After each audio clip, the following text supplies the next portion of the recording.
Hello everyone, and welcome back to Digital Missionaries. Digital Missionaries is our Wednesday night series that we've been doing online that is equipping you guys to be missionaries online in your own lives, in your everyday lives. My name is Reagan Fredrickson. I am the online ministry director here at Harvest Time. As the online ministry director, I am in charge of curating our social media. So anything you see on Facebook or Instagram or on our website or app, that is me and my team. And I also am in charge of directing the live stream on Sunday mornings. So it's been really awesome to be able to talk to you guys about how important online outreach is in my life and being able to teach you guys how to do it in your life. So let me just give you a little recap. We talked about the digital atmosphere, or, the internet or Facebook or Instagram or social media in general.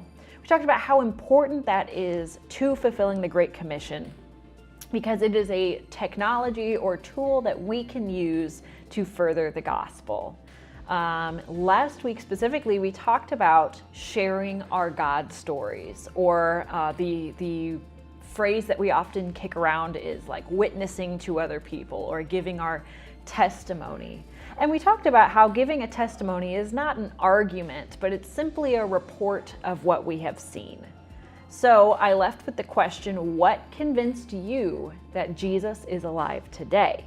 So we're going to unpack that a little bit more today. I wanted to go further into how do we exactly tell a God story?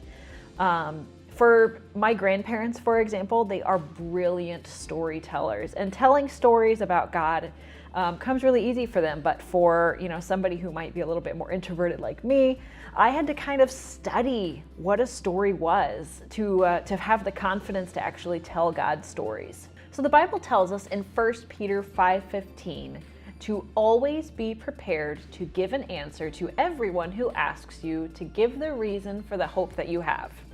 So if we're called to always be prepared, that kind of means that we should probably have a reason for the hope that we have, or a testimony or a God story in our back pocket to pull out in any situation. A lot of people have anecdotes, or like, oh, when there's a silence or when the topic comes up, I'll tell this story, and it usually gets a laugh.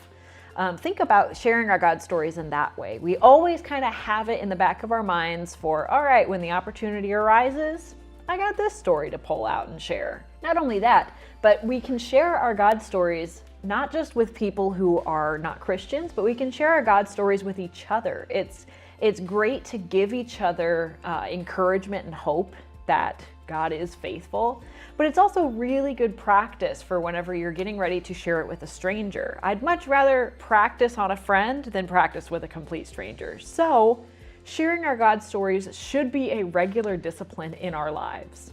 So like I said, I used to be really nervous about telling stories in front of people. I wasn't that much of a talker back in high school. So I had to chop my God stories up into 3 sections, and it made it a whole lot easier to remember, like, all right, this is where my story is going. So I chopped it into a beginning, a middle, and an end. Every good story has a beginning, a middle, and an end. Or what I like to say is that we have in our God stories a beginning, or I once was lost, a middle, but now I'm found, and an end. Was blind, but now I see. It's amazing grace. Once was lost, but now I'm found. Was blind, but now I see. So the first part of our story is I once was lost. And that is where, to show how great God is, we have to show how lost we are. And this is really easy to shy away from. We don't really like to air our dirty laundry and like tell people that we were indeed very lost at one point. But it is so important to the listeners to hear that we are just as human and make just as many mistakes as everybody else. I think a lot of times people are mistaken of, like, when they hear someone sharing their testimony, they think they're getting talked down to. And that's not who we are. We're not better than anybody else. We just know who saved us. So whenever we share our God stories, we do have to prove, no, we don't think we're better than everybody else. We're just as messed up So think about it this way. If we weren't messed up and lost to begin with, why did God even need to come down for us?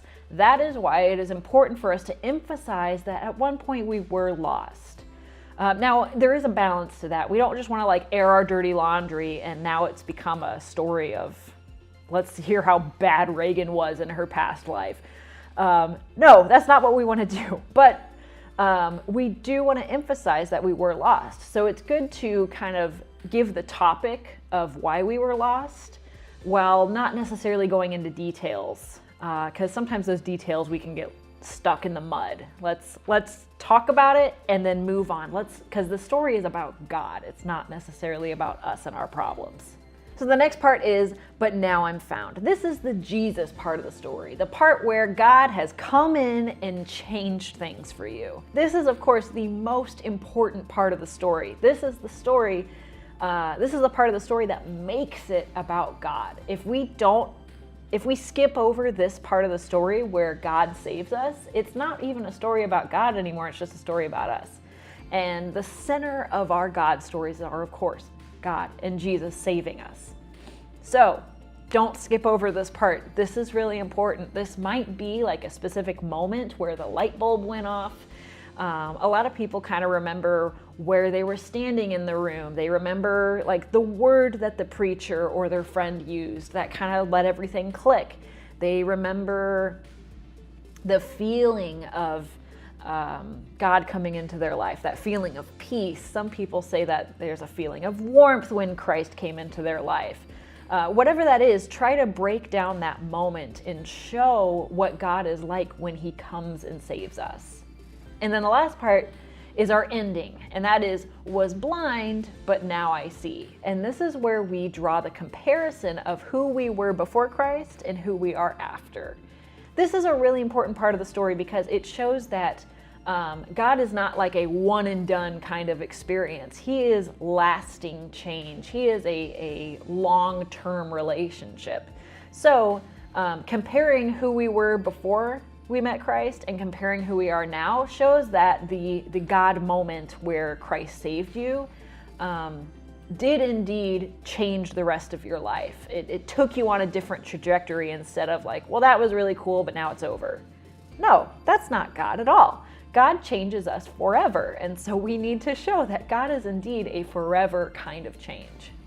So for some of us, our God stories might be our salvation stories, you know, born again Christians who had a really lost life before Christ came and changed them. And those stories are so impactful. I love hearing people's salvation stories. It's one of the biggest blessings that I have at my job is to record people's baptism testimonies. And it is always when God saved them when they're the most lost. And now they are wanting to show that he has forever changed them by doing a baptism.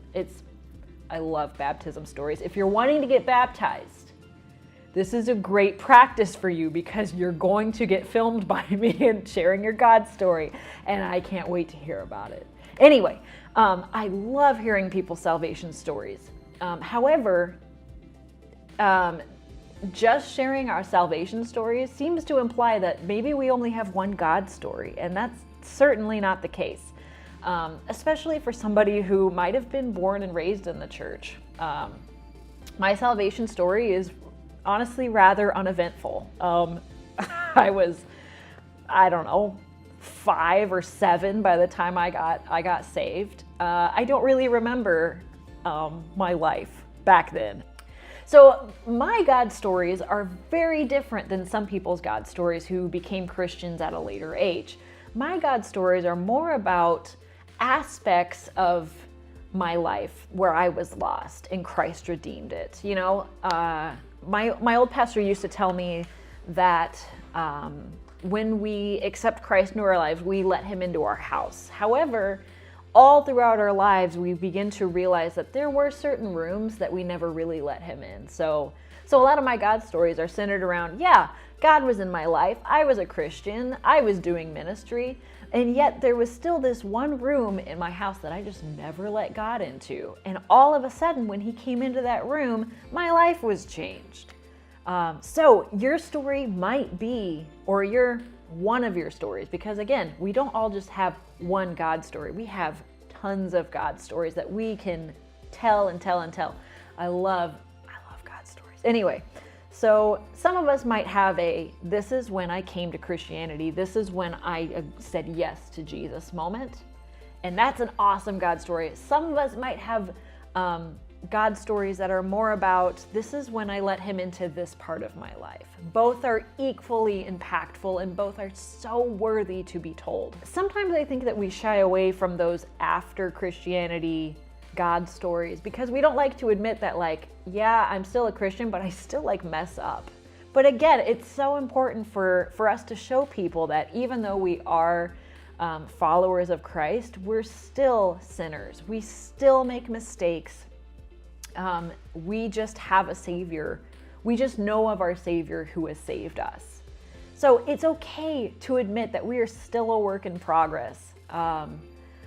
Yeah, I'm going to have God stories in the future of where I was blind right now. There's something that I probably am not doing right in my life that I haven't let God into in my life, and he's going to redeem it in the future. There's that old song about he's still working on me to make me what I ought to be. How lovely and patient he must be, 'cause he's still working on me. Anyway, I get excited about this. God stories are my favorite. Anyway, so let's wrap this up. Let's land this plane. I want you to pray now and ask God, what story is on your heart? If you had one chance to tell a story about God's work in your life, what would you talk about? So that was Digital Missionaries. These were tools to equip you guys to go out into all nations and tell the world about Jesus. I hope that you enjoyed this series. I certainly enjoyed being with y'all and talking about this. Again, this is one of my favorite topics, so hope you enjoyed it. Give this a like, and we'll see you next time.